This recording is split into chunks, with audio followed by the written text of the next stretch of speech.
इस तरह से लंबा भयानक जाम यहां पर लगा हुआ है। गाड़ियां रेंगती हुई आगे की तरफ बढ़ने को मजबूर हैं।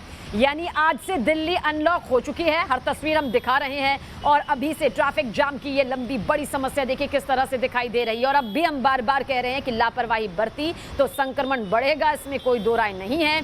सेहत के साथ आर्थिक नुकसान जो है वो भी यहाँ पर है। आर्थिक नुकसान के साथ सेहत का नुकसान है। डबल मास्क पहनकर ही बाहर निकलें। मार्केट खुले हैं लेकिन ये जरूरी नहीं कि बेवजह आप यहाँ पर जाएं।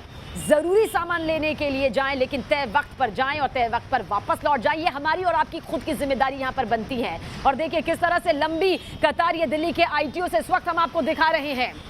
गाड़ियां एक दूसरे से सटासट लगी हुई हैं क्योंकि जगह यहाँ पर दूर दूर तक नजर नहीं आ रही है। और ऊपर से जो ये ली गई तस्वीर इस वक्त हम आपको दिखा रहे हैं वो बता रही है कि किस तरह से दिल्ली अनलॉक हुई है, लेकिन रास्ते जो हैं वो गाड़ियों की वजह से लॉक हो चुके हैं। रेंगती हुई गाड़ियां दोनों तरफ से देखिए किस तरह से आगे बढ़ रही हैं। पीछे की गाड़ियां जस की तस बनी हुई हैं और ये हालात अनलॉक होने के पहले दिन के हैं। अनलॉक होते ही दिल्ली में भारी जाम हो गया, सड़कें लॉक यहाँ पर नजर आ रही हैं। मोहित हमारे साथ बने हुए हैं। मोहित, एक तरफ ये राहत भरी खबर नजर आती है कि दिल्ली अनलॉक की तरफ आज बढ़ रही है पूरी तरह से, लेकिन दूसरी तरफ दिक्कत भरी तस्वीर, ट्रैफिक जाम यहाँ पर हो गया। आईटीओ की तो महज ये तस्वीर है। बिल्कुल इसी तरीके की तस्वीर से बचने की हम बार बार कह रहे हैं कि आप ज़बरदस्ती घर से मत निकलिए।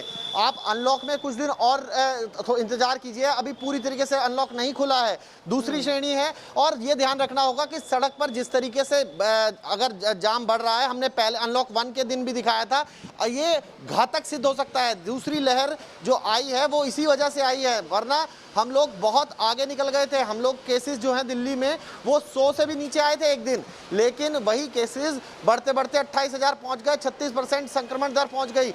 ये तस्वीर आईटीओ के विकास मार्ग की है जो कि बहुत परेशान करती है और दिक्कतें दिखाती है कि कैसे लोग अब घरों से बाहर निकलने लगे हैं। सावधानी बरतना बहुत ज़्यादा ज़रूरी है क्योंकि अभी भी सावधानी हटी तो फिर दुर्घटना घटने जैसी स्थिति में हम फिर आ सकते हैं। जिस तरीके से सुबह मैंने अपनी रिपोर्ट में बताया था, हम बार बार चेता रहे हैं और सिर्फ चेताने की वजह यही है कि हम लंबा लॉकडाउन न झेलें, क्योंकि खुद मुख्यमंत्री कह चुके हैं कि अगर दोबारा मामले बढ़े तो फिर एक बार अनलॉक बंद करना पड़ सकता है और लॉक यानी कि लॉकडाउन फिर से हमें तस्वीर देखने को मिल सकती है। जी बिल्कुल, और जो तस्वीर इस वक्त हम दर्शकों तक पहुंचा रहे हैं वो तस्वीर इस बात का सीधा सीधा सबूत दे रही है कि दिल्ली में आज अनलॉक का पहला दिन है और अनलॉक होते ही सड़कें देखिए किस तरह से लॉक हो चुकी हैं, किस तरह से भारी जाम लग गया है। रेंगती हुई गाड़ियां एक एक करके आगे निकलने को यहाँ पर मजबूर हो रही हैं। देखिए एसेंशियल सर्विस के लोग हैं, उनका निकलना बेहद ज़रूरी होता है, जिनको ज़रूरत है उनका निकलना ज़रूरी होता है, दफ्तर जाने के लिए बेहद ज़रूरी होता है। लेकिन बेवजह हम आपसे अपील करते हैं, प्रार्थना करते हैं कि बिल्कुल भी ना निकले।